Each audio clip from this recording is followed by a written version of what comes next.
हरे कृष्ण कृष्ण कृष्ण हरे हरे, हरे राम राम राम हरे हरे। हरे कृष्ण कृष्ण कृष्ण हरे हरे, हरे राम राम राम हरे हरे।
যেখানে আমার গৌরসুন্দরের ভাবকে হৃদয়ে পোষণ করতে পারলাম না, আর সেই সাধানন্দ আমরা পালন করছি, এরকম সাধানন্দ পালনের কোনো প্রয়োজন নেই।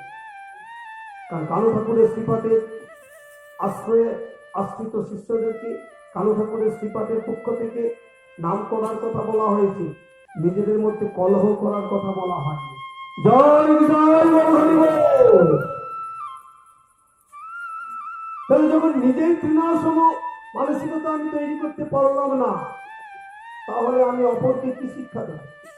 আপনে আচরণ ধর্ম অপরে শিখা। আমার গৌরসুন্দরের এই ভাবটিকে আমরা হৃদয়ে পোষণ করতে পারছি? নিজেকে নিজেকে প্রশ্ন করবে, আর প্রশ্ন করলে উত্তর মিলবে, আর উত্তর মিলিলেই আমরা সংশোধন করার চেষ্টা করব। কখন করিব এই নাম? কখন করিব? কোন সময় করিব? চৈতন্য চরিতামৃতে বললেন, খাইতে শুইতে যথা তথা নাম নাও। খাওয়ার সময়, শোয়ার সময়, যখন যেখানে সেখানে, দেহ যেখানে মন সেখানে, দেহ যেখানে মন সেখানে, নামও সেখানে। তাহলে নাম নেওয়ার কোন কাল দেশ নিয়ম নাস্তি। কাল দেশ নিয়ম নাহি, সর্ব সিদ্ধি হয়। এখানে কোনো স্থান কাল পাত্রের বিচার নেই। যখন যেখানে তুমি উপস্থিত থাকবে সেখানে তুমি নামকে উচ্চস্বরে করবে, এবং মন যতটা উচ্চতে নিয়ে যেতে পারা যায় তোমার শব্দকে সেই জায়গায় নিয়ে যাবে। কোন রকম নিজেকে সংকোচ, আমরা হয়তো একটু আধটু নিজেদের মধ্যে নিজের শিষ্য ভাইদের সঙ্গে হয়তো জয়নিতাইটা বলি, কিন্তু মৃদু কণ্ঠে। কারণ জয়নিতাইটা বলার পরে আমরা চারদিকে তাকাই, আমি জয়নিতাই বললাম, কেউ আমাকে দেখলো কি? যদি দেখে থাকে আর দ্বিতীয়বার জয়নিতাই বলে, অর্থাৎ জয়নিতাইটাও যখন আমরা ধ্বনি দেব তখন কেমন ভাবে দিতে হয়?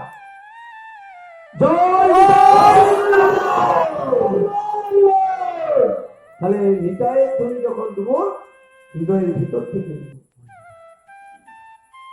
আমরা তো নিতাইয়ের ধ্বনি দিই না, বরঞ্চ আমাদের আত্মীয় কুটুম্বাসনদেরকে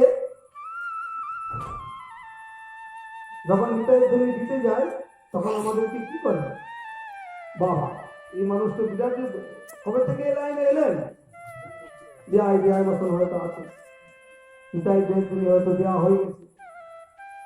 কারণ আমি তো বারবার যাকে দিই সে হয়তো মহন্ত প্রভু, গুরুবর্গ বা ইত্যাদি ইত্যাদি এই সকল ব্যক্তির নামটা দৃষ্টি করা আছে ফলেতে জয় নিতাই বলছে। তিনি যখন বিয়ান বা হয়তো অন্য কেউ ভোগ করেছে বা কোনো আত্মীয় কুটুম বাটু, তখন কি আমরা কি বলি? হ্যালো। জয়নিতাই কি বলি?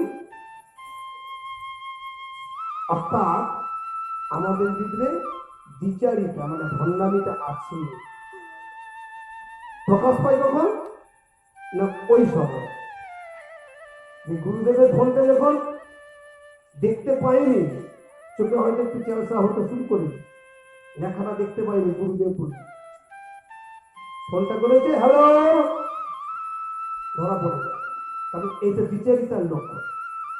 দ্বিচারিতা কেমন ভাবে আমরা করি? যখন আমরা নিজে নিজে কোনো কোনো সময়ে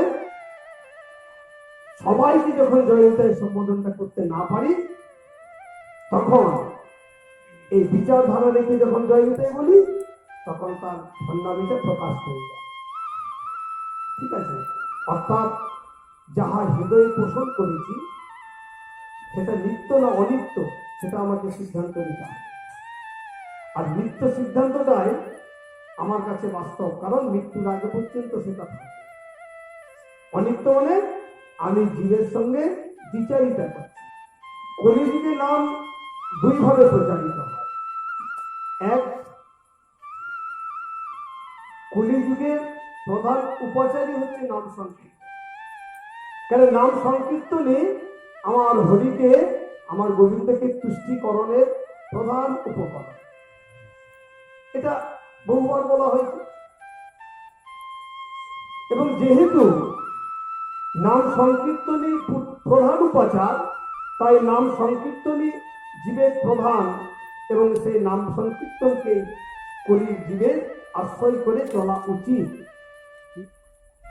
এক বিশেষত্ব, আরেক বিশেষত্ব কি না, যে কলিযুগে, সর্প কলিযুগে কিন্তু আমার গৌর সুন্দর প্রকটিত হন না।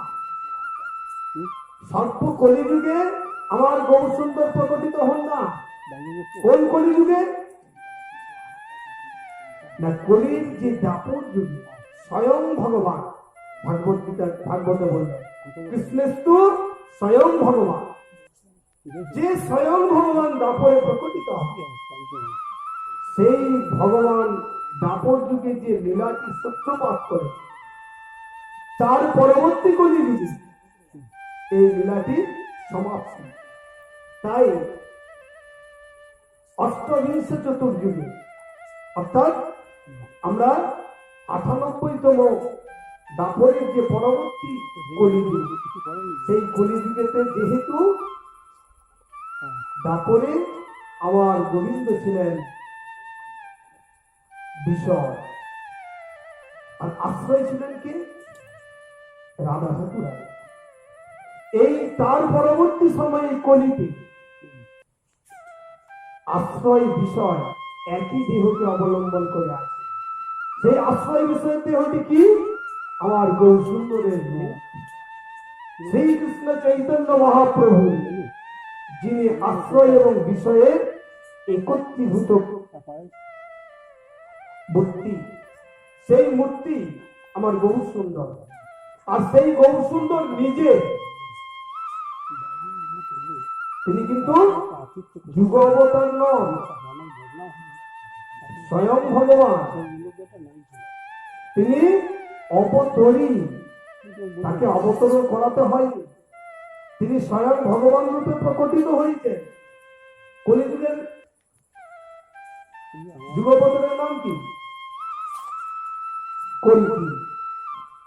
তাহলে কল্কি তো আসেননি, তাহলে আমার গৌর সুন্দরকে আমরা কি বলবো?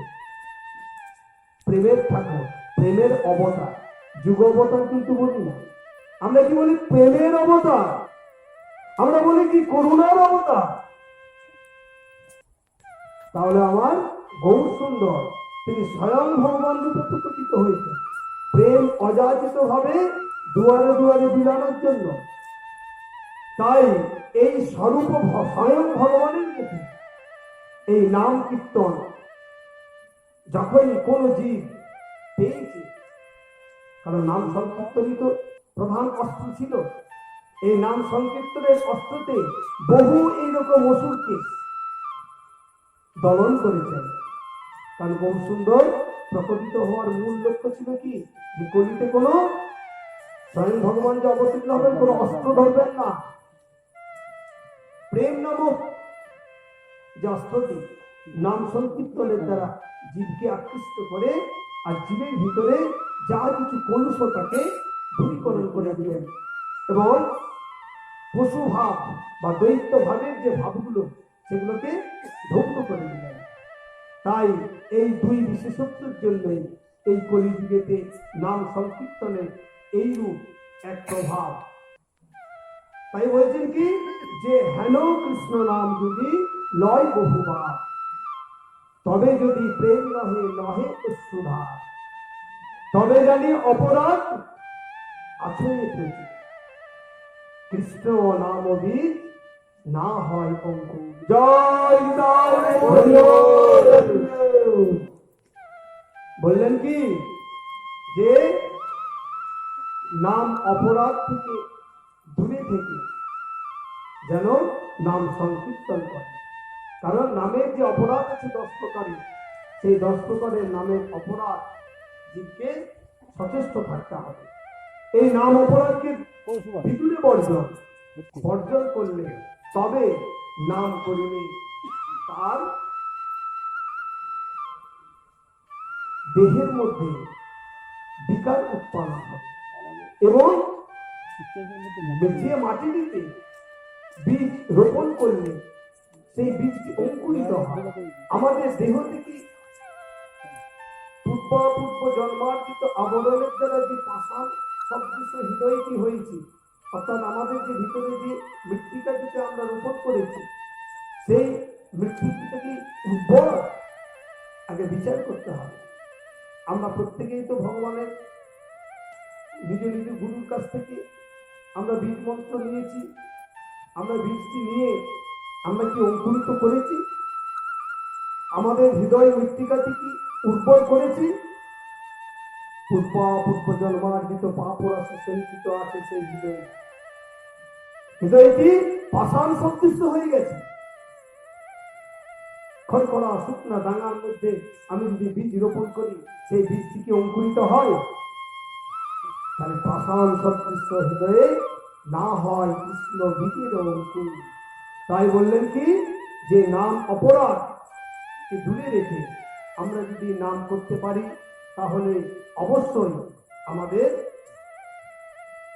এই দেহতে আমরা ভগবানের যে কৃষ্ণ বীজ মন্ত্র নিজ নিজ গুরুর কাছ থেকে পেয়েছি, সেই বীজটি রোপণ করলে তাহা অঙ্কুরিত হয়ে যাবে। তাই এই পাষাণ সদৃশ্য যে হৃদয়টিকে পুনর্বার কর্ষণ করতে হয়। কর্ষণ মানে কি? এই হরে কৃষ্ণ নামটি যত জীব করতে থাকিবে, ততই তার পাষাণ হৃদয়ের যে মাটিটি চূর্ণ বিচূর্ণ হতে থাকে। আর চূর্ণ বিচূর্ণ যখনই হবে, কারণ এই আমাদের যে লাঙলের ফলাটির কাজ করছে কে? না, নাম। এই নামই আমাদের লাঙলের ফলার কাজ করবে। তিনি পাষাণ সদৃশ যে হৃদয়ের মাটিটিকে চূর্ণ বিচূর্ণ করে উর্বর করে দিলেন। তাই বলছেন আমাদেরকে এইভাবে যদি আমরা নাম কীর্তন করতে পারি, তাহলে সেই নাম সংকীর্তনের প্রভাবে আমাদের দেহতে ভক্তি বীজ অঙ্কুরিত হয়। এই 7 প্রকারের মূর্তি, প্রত্যেকটি মূর্তিরই কিন্তু পুনশ্চর্যার দরকার আছে। প্রত্যেকটি মূর্তি, প্রত্যেকটি অঙ্গ প্রত্যঙ্গকে সঠিকভাবে সঠিক বেদ ভাষার উচ্চারণের দ্বারা শুদ্ধিকরণ, অর্থাৎ আমরা কি বলি প্রাণ প্রতিষ্ঠা করতে হয়। প্রত্যেকটি মূর্তির মধ্যেই আমরা সেইভাবে ভাবনা করে, ওই জন্য আগে ব্রাহ্মণকে দিয়ে সম্পূর্ণভাবে পূজাকরণ করিয়ে তারপরে আমরা সেই গৃহতে সেই মূর্তিটিকে পূজা করি। কিন্তু মনোময়ী মূর্তি, মনের দ্বারা যে মূর্তি তৈরি করে পূজা করা হয়, তার কিন্তু পুনশ্চর্যাদির কোনো প্রয়োজন হয় না, তার অভিষেকের কোনো প্রয়োজন হয় না। কারণ তাহা বাহ্যিক কোনো কিছু থেকে সংগ্রহকৃত নয়। যদিও মনটিও রিপুযুক্ত, কিন্তু বললেন কি, তার আগে বলা হয়েছে যে এই মনটিকে গুরু আশ্রয় দিতে হবে এবং গুরু আশ্রয় নেওয়ার পরে গুরুর কৃপা শক্তিটিকে অবলম্বন করে অন্তঃকরণকে শুদ্ধিকরণ করবার পর তারপর এই মনের দ্বারা কোনো মূর্তি নির্মাণ করা যায়। জয় নিতাই গৌর। তাহলে এই মনোময় মূর্তিটি একমাত্র আমাদের যে যা নিজ নিজ ভাবনায় আমরা কিন্তু প্রতিষ্ঠা করতে পারি। এই মনোময় মূর্তির প্রসঙ্গক্রমে ব্রহ্মবৈবর্ত পুরাণের একটি উপাখ্যান শ্রীজীব গোস্বামী তার ক্রমসন্ন্যত গ্রন্থে উপস্থাপনা করেছে। সেই উপাখ্যানটি আলোচনা করার পর আজকের ভাগবতী অনুষ্ঠান বিগত করবে। সেই উপাখ্যানটি কেমন না, এক দরিদ্র ব্রাহ্মণ, প্রতিষ্ঠানপুরে তার বাড়ি, প্রতিষ্ঠানপুর নামক রাজ্যে তার বসবাস। তিনি অতি দরিদ্র এবং অতি নিজেকে হীন ভাবনাতে রাখে। দরিদ্রতাই তার হীন ভাবনার মূল কারণ। ধন থাকলে হয়তো এতটা হীন ভাবত না। অতি দরিদ্র, সে নিজেকে অতি দিনহীন ভাবে এই ভাবনায় সে দিনযাপন করতে থাকে। একদিন সে ব্রাহ্মণদের দ্বীপকুলে কোন একটি ধর্মসভায় দূরে বসে বসে শুনছে। কি শুনছিলেন? যে বৈষ্ণব ধর্মের এই পূজার আচার আছে। কি পূজার আচার আছে না, মনোময় মূর্তিকে প্রতিষ্ঠা করে মনের বাগান থেকে ফুল তোলে, মনের সাগর থেকে জল তোলে, মনের নদী থেকে জল আরোহণ করে, ইত্যাদি ইত্যাদি। কি শুনলেন? তেজ ধর্ম মনসা সিদ্ধান্তি, অর্থাৎ কেবল মনের দ্বারাই পূজা করিয়া সিদ্ধি লাভ করিতে পারে। ইয়া শুনিয়া তিনি মানস পূজা করবার ইচ্ছা তার মনে ভিতরে জাগ্রত। এইভাবে তিনি গোদাবরী তীরেতে স্নান করিয়া আর গোদাবরী তীরের নিকটে বসে তিনি মনে মনে ভাবছেন। অন্তর্মন মনকে শুদ্ধিকরণ করিয়েছেন। তার আগে তিনি দীক্ষা গ্রহণ করেছেন। যে মনকে তিনি একাগ্রতার সহিত ভাবছেন যে আমি পট্টবস্ত্র পরে আছি আর আমি বিভিন্ন তীর্থের জল নিয়ে এসে আমি গোবিন্দ মূর্তি, গোবিন্দ বিগ্রহ, গোবিন্দ মন্দিরকে মার্জন করছি। তার সঙ্গে অনেক কিছু শুদ্ধিকরণ শুদ্ধ বস্তুকে মিশিয়ে আমি মন্দির মার্জন করছি। দিয়ে আমি মন্দিরের ভিতরে প্রবেশ করে অতি সুগন্ধিযুক্ত দ্রব্য, ঘৃত, দুগ্ধ, মধু, শর্করা ইত্যাদি মধু দিয়ে আর আমি আমার গোবিন্দকে স্নান করিয়ে ধৌত করিয়ে আর আমার মনের হাত থেকে আমি তো যা আমার গোবিন্দকে সেবা করাবো আমি নিয়ে এসেছি, তাহা কিছু আমান্য তৈরি করে আমি গোবিন্দকে লাগাচ্ছি। এইরকম দিন চলতে থাকে। বহুকাল এরকম ভাবে মানুষ সেবা করতে থাকে। মানুষ সেবা করতে করিতে একদিন তার মনের ভিতরে জাগ্রত হয়েছে যে ঘৃত শর্করা সংযুক্ত পরমান্ন আমার গোবিন্দকে সেবা করে।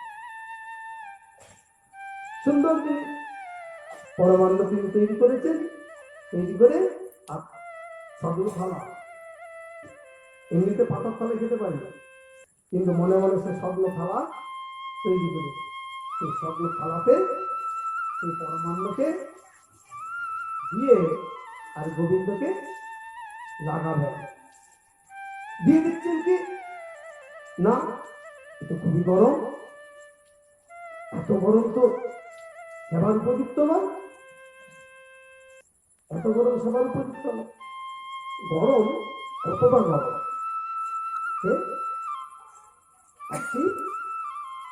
দিয়েছে, আঙুল দুটি আঙুলকে ঢুকিয়ে আর তার মধ্যে প্রবেশ করিয়েছেন। প্রবেশ করতে প্রচন্ড গরম লেগেছে, গরম লাগতে সে মনে মনে চিন্তা করছে, কিন্তু এটা মনে মনে চলছে, মনে মনে ক্রিয়া চলতে থাকে। আর মনে মনে আস্বাদন করছে আমার হাতটা পুড়ে গেল, জ্বলে গেল। এই হাতটা যে পুড়ে গেছে, এই হাত পোড়া অবস্থাতে আমি যদি গোবিন্দকে ওইটি আবার লাগাই, তাহলে তো সেটি অপরাধ হয়। আবার আমাকে পরমান্ন তৈরি করতে হবে, আবার নতুন করে লাগাতে হবে। এই ভাবনাতে তার বাহ্য জ্ঞান তৈরি হয়ে গেছে। আর বাহ্য জ্ঞান যখনই তৈরি হয়ে গেছে, তখনই দেখতে তার দুটি আঙুল জ্বালা করছে, পুড়ে গেছে অতিরিক্ত গরমের তাপ। ঠিক এই সময়ে বৈকুণ্ঠে আমার নারায়ণ বসে বসে হাসছেন। জয় নিতাই। তিনি হাসছেন, আর হাসতে হাসতে চিন্তা করছেন। আর লক্ষ্মী দেবী পাশ থেকে বলছেন, প্রভু আপনার হাসির অবতারণা কেন এখানে? বললো, হাসির অবতারণা দাঁড়াও, তোমাকে দেখাচ্ছি। তিনি তো বিভু, সর্বত্র প্রত্যেকটি জীবী তার কিরণক। সেই বিপ্রকে তিনি বৈকুণ্ঠে নিয়ে চলে গেছেন। লক্ষ্মী দেবীকে সামনে রেখে বলছেন, দেখো এর হাতটি কি অবস্থা হয়েছে। বলে, কি করে প্রভু? বললো, এই মানস পূজাতে আমাকে নিত্য সেবা করাতো, এবং আমি এই সেবাতে পূর্ণভাবে তুষ্ট, তাই আজকে সেই বিপ্র সাযুজ্য প্রাপ্তি হল। জয় জয় পূজা দুই রকমের আছে, এক হচ্ছে মানস পূজা, আর এক আছে বাহ্য পূজা। শ্রী বিষ্ণু শ্রবণে পরীক্ষিতা ইত্যাদি আমরা যে এই যে পূজাটা করি, এই পূজার যদিও আমার গৌর সুন্দরের মধ্যে, সাধন ভক্তির মধ্যে পূজাকে খুব একটা সাধনাঙ্গের বিরুদ্ধে মুখ্য ভূমিকা পালন করবার জন্য বলেননি, কিন্তু এই নারদ কর্তৃক ভক্তি তত্ত্ব প্রহ্লাদের দ্বারা যে প্রচারিত হয়েছে, তার মধ্যে দিয়ে অর্চনা অর্থাৎ পূজাকে অন্য এক সাধক অঙ্গ বলে প্রতিষ্ঠিত করা হয়েছে। এই বাহ্য পূজাকে না আমরা কি করলাম, না ফুল, নৈবেদ্য, ধূপ, সিঁদুর ইত্যাদি যা কিছু আমরা আমাদের সংগ্রহ করে ভগবানের কাছে নিবেদন করলাম, নিজেও করলাম বা পুরোহিত দিয়েও করলাম ইত্যাদি ইত্যাদি। আর মানস পূজা মনে মনে আমরা সংগ্রহ করি, মনে মনে সংগ্রহ করে মনে মনে আমার গোবিন্দকে ভোগ লাগাই, মনে মনে আমি চিন্তা ভাবনা করি, এবং মনে মনে আমার ভগবানের পূর্ণ সেবা কার্য আমি সম্পন্ন করার চিন্তা ভাবনা করি। এই মানস পূজাটি বাহ্যিক বা বাইরে বা ব্যবহারিক জগৎ থেকে সংরক্ষিত না। আমার মনের পুষ্প উদ্যান থেকে আমি ফুল তুলেছি, আমার মনের রান্নাঘর থেকে আমি রান্নার উপকরণ তৈরি করেছি, আমার মনে যে প্রেমের হাত আছে, সেই প্রেমের হাত থেকে আমার গোবিন্দের জন্য যা যা কিছু আমি তৈরি করব, ভোজনের জন্য, ভজনের নয় ভোজনের জন্য, আমার সেই মনের যে প্রেমের হাত, সেখান থেকে আমি সংগ্রহ করে আমি ভগবানের সেবা কার্যের জন্য লাগাবার চিন্তা ভাবনা। যদিও বাহ্য পূজার ক্ষেত্রেও মানস পূজার আগে বিধি আছে। আমি যতই বাহ্যিক উপকরণ এনে দিই না কেন, আমি নিজেও যদি পুজো করি, চোখ মুজে পুজো করে যে আনন্দ, চোখ খুলে পুজো করে কিন্তু ততটা আনন্দ হয়। তাই চোখ বন্ধ করে আমি বাহ্যিক জগৎকে স্মরণে এনে তা নয়, মনকে আমার অন্তর্মুখী ভাবনায় যুক্ত রেখে ভগবানের সেবা কার্য সম্পন্ন করার জন্য এক বাসনা থাকে, সংকল্প থাকে, আমার মনকে সেইভাবে আমি যুক্ত করেছি। আমরা 8 প্রকারের মূর্তি দেখি। 8 প্রকারের মূর্তি কেমন না? শিলাময়ী মূর্তি, দারুময়ী মূর্তি, ধাতুময়ী মূর্তি, বালুকাময়ী মূর্তি, মৃন্ময়ী মূর্তি, চিত্রপটাদির দ্বারা অলঙ্কৃত মূর্তি, মানসী মূর্তি আর মণিময়ী মূর্তি। এই এতগুলো যে মূর্তি আছে, শিলার দ্বারা গঠিত যে মূর্তি, ধাতুর দ্বারা যে তৈরি মূর্তি, কাষ্ঠর দ্বারা তৈরি মূর্তি, বালুকা দ্বারা তৈরি যে মূর্তি, এবং আমরা যে মাটির যে মূর্তি এবং চিত্রপটাদির দ্বারা যে সকল মূর্তি। জয় জয় গৌরঙ্গ। হরে কৃষ্ণ কৃষ্ণ কৃষ্ণ হরে হরে, হরে রাম রাম রাম হরে হরে, হরে কৃষ্ণ কৃষ্ণ কৃষ্ণ হরে হরে, হরে রাম রাম রাম হরে